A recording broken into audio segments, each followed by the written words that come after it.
Well, this is a big step. This is a very important step in your journey because coming to God with questions is, I think, one of the most critical things that you can do. We don't want to just assume. We don't want to just believe what everybody told us. If you're like me, you want to do some investigation. You have some questions. And in fact, I don't know what you've heard or what you've been taught, but God even tells us in the Bible that it's okay to question. There's so many examples of that. Even one of Jesus' closest followers, his biggest proponents, he had questions. He was John the Baptist. Maybe you've heard that name, maybe you haven't, but he was a big proponent of Jesus, and he came with some questions. Initially, he didn't. Initially, he just accepted what Jesus had to say, and he actually believed that he was the one. But it's when things got hard. It's when things got very difficult. And John the Baptist was actually in prison, and he was on death row for teaching about Jesus.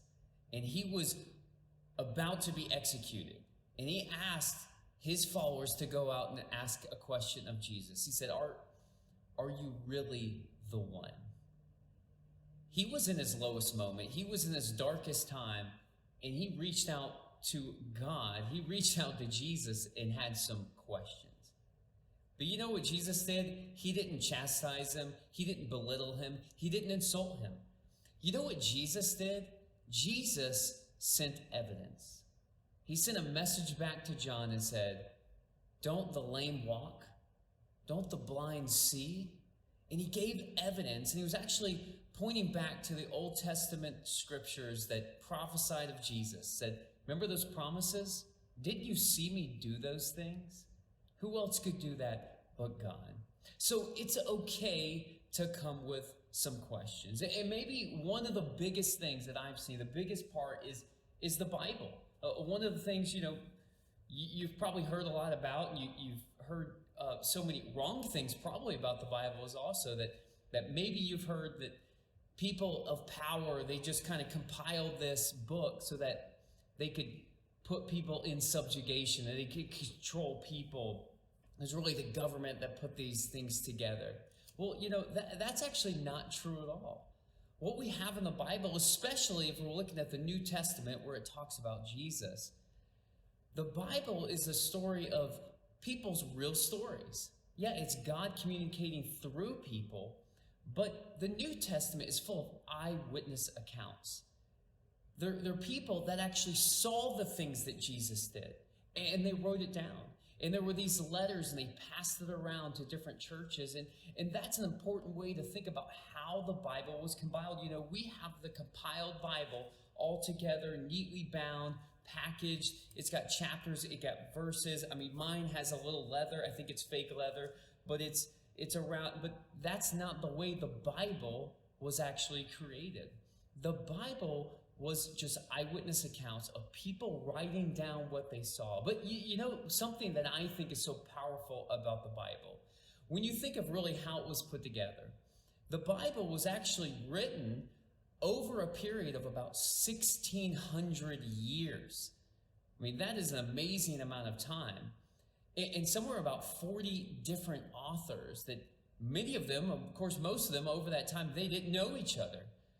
But it's interesting how you can see God's hand in all of this, that the same story is weaved throughout the Bible, that the story is that God is trying to reconcile, and he is reconciling all the things, all the ways that we messed up, all the ways the enemy has come to destroy the good things that God has done, that he is reconciling all things back to himself. What does that mean? That we were designed to be with God, but sin has separated us, and Jesus has come to bring those two things together, that ultimately the Bible isn't the story of some religion. It's falsely said that the Bible is a religious book. It isn't.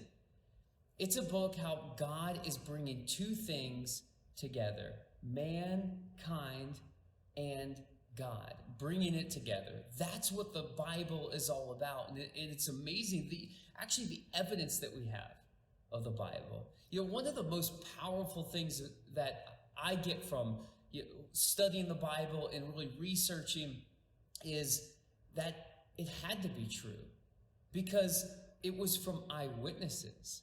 I had one time somebody come to my house and they had some questions. They were from a different religion and they were questioning the Bible. You can't trust it. You can't trust what's in the Bible. But what's interesting is that they said the Bible was corrupted. The Bible was changed. Yeah, the Bible you have, but that's not the way it was originally written. I said, oh really? When was it originally changed? When was that time when it was changed? They couldn't really pinpoint a time. They're like, just trust me, it was messed up. And I'm like, well, you know what's interesting? You can actually check to see if the Bible was changed. And they'd never heard that before. They're like, what do you mean? How can you check? We were just always told that it was changed. And I said, you know what's interesting? Yeah, the Bible was written a long time ago. We don't have the originals because the manuscripts broke down and then those copies were made. But in between the time that the copies were made, you know what we have is something amazing. We have quotations from the Bible. What does that mean? Well, during the 1st and 2nd century, these followers of Jesus that were converted later on, they were leaders in the church. And they would make sermons and they would quote the Bible. And you can actually match up the things that they wrote, and you can nearly recreate the entire New Testament based on the things that they wrote. I mean, that is so powerful that we can trust the Bible. And we have so many manuscripts. The Bible is God's word, and you can trust it.